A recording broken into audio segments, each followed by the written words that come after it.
উদ্বেগ যেন ক্রমশই বাড়ছে।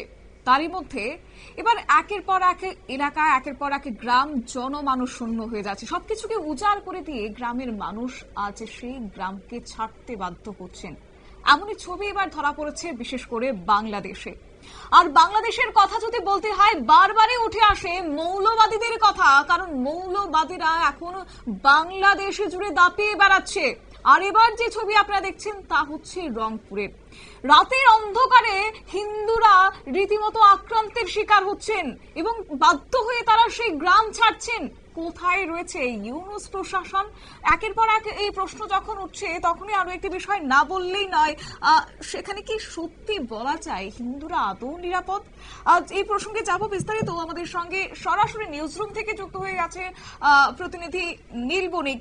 নীল, আজকের দিনে দাঁড়িয়েও যদি বলতে হয় ইউনূসের আমলের রীতিমতো সংখ্যালঘুরা আক্রান্ত হচ্ছেন, তবে কি তাদেরকেই টার্গেট করা হচ্ছে? কি বলবে? দেখো, আজকে সকালবেলা রংপুর বিভাগের গাংচড়া উপজেলা বেতাগাড়ি যে গ্রাম ইউনিয়নের আদলপুর গ্রাম, সেই আদলপুর গ্রামে নতুন করে 40টি পরিবার সেখান থেকে চলে গিয়েছে বলে সূত্রের খবর। এছাড়াও গতকাল প্রায় 200টি পরিবার গ্রাম ছেড়েছেন বলে এখনো পর্যন্ত সেখানকার খবর। তবে গ্রাম যখন ছাড়ছিলেন সেই সময় কিছু মানুষ কিন্তু তাদের গ্রাম ছাড়তে না করেছেন, তারা সব ঠিক হয়ে যাবে আস্তে আস্তে, এমন বার্তাও কিন্তু বাংলাদেশের শুভবুদ্ধি সম্পন্ন সেখানকার মানুষ দিয়েছিলেন। কিন্তু মৌলবাদীদের তাণ্ডব বিগত 72 ঘন্টা ধরে যেভাবে তাণ্ডব চালিয়েছে, তারপরে প্রশাসন একেবারে নির্বিকার।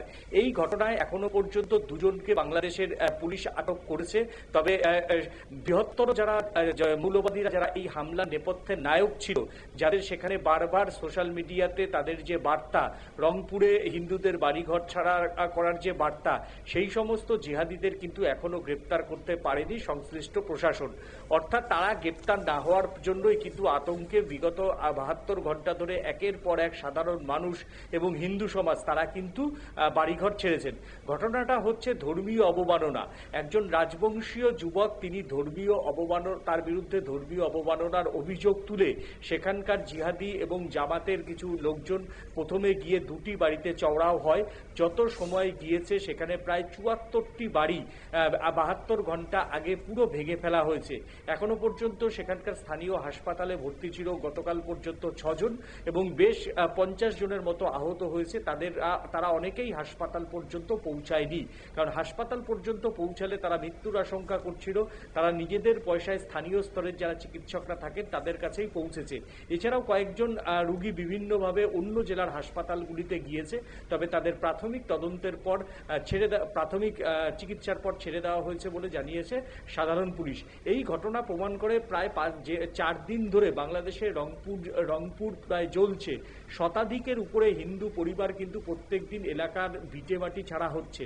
যে ছবিটা ইতিমধ্যেই উঠে এসেছে, দেখো 1946 এবং 1947 সেই সময়তে উদ্বাস্তু হিন্দুরা যেভাবে বাংলাদেশ থেকে ভারতে ঠিক এসেছিল, সেই একই ছবি কিন্তু রংপুরে কিন্তু 72 ঘন্টায় উঠে এসেছে। দেখো, হাসিনার পরবর্তী জমানায় বাংলাদেশে বিক্ষিপ্তভাবে বহু জায়গাতে অশান্তি হয়েছে, কিন্তু একত্রে এইভাবে হিন্দু নাগরিকরা শয়ে শয়ে গ্রাম ছেড়ে চলে গেছে, এই চিত্র কিন্তু হাসিনার পরবর্তী ইউনূসের জমানাতে উঠে আসেনি। কিন্তু এবার যে রংপুরের যে চিত্রটা ধরা পড়েছে, সেই চিত্রটা নিয়ে কিন্তু বাংলাদেশের হিন্দু সমাজের মধ্যে আতঙ্ক তৈরি হয়েছে। এইভাবে যদি শয়ে শয়ে হিন্দুরা যদি সেই ভিটে মাটি ছাড়তে শুরু করে, যার যতটুকু বেঁচে ছিল সে ততটুকু নিয়েই কিন্তু তারা গ্রাম ছাড়তে শুরু করেছে। ইতিমধ্যেই সেই রংপুরের বাসিন্দারা জানিয়েছেন যে তারা ভারতে আসতে চান, তবে এখনো পর্যন্ত তারা ভারত সরকারের কাছে কোনো যোগাযোগ করেনি বা ভারত সরকারের কাছেও এই মর্মে খবর নেই। তবে তারা কোথায় গেছে, তারা কোন পরিস্থিতিতে আছে, সেই নিয়ে কিন্তু নীরব ইউনূসের পুলিশ এবং রংপুর জেলা পুলিশ।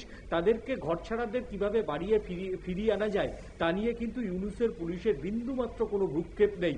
বরঞ্চ ইউনূসের পুলিশ কিভাবে সেখানকার যারা জিহাদি গোষ্ঠীগুলি রয়েছে, সেই জিহাদি গোষ্ঠীগুলির সঙ্গে সমন্বয় রেখে বেছে বেছে সেখানে হিন্দুদের উপর কেস দেওয়া যায়, তার ব্যবস্থাই কিন্তু ইতিমধ্যে ইউনূসের পুলিশ করছে বলে অভিযোগ করেছেন ঘরছাড়ারা। বেশ কয়েকজন রাজবংশীয় যুবকের নামে অন্তত 5 থেকে 6 জন রাজবংশীয় যুবককে কিন্তু আটক করেছিল প্রাথমিকভাবে পুলিশ। এখনো গ্রেপ্তার হয়তো তাদেরকে দেখায়নি।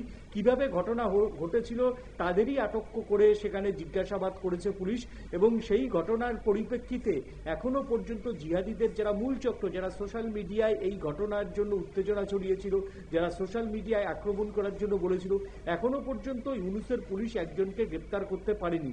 আর রংপুরের এই ঘটনা নিয়ে কিন্তু গোটা বাংলাদেশের হিন্দু সমাজের মধ্যে একটা আতঙ্ক তৈরি হয়েছে শতাব্দী।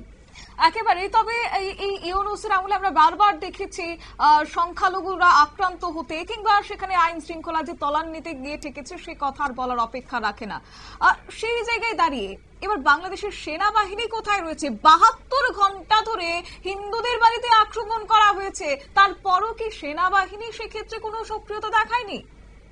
একেবারেই দেখো, বাংলাদেশ সেনা এই সময়তে দাঁড়িয়ে যেখানেই কোনো বড় ধরনের অশান্তির ঘটনা ঘটে সেখানেই কিন্তু সেনা পৌঁছে যায়। কারণ বাংলাদেশে এখনো পর্যন্ত হাসিনার পরবর্তী জমানায় প্রায় 40,000 পুলিশ কর্মী কিন্তু কাজে যোগদান করেনি।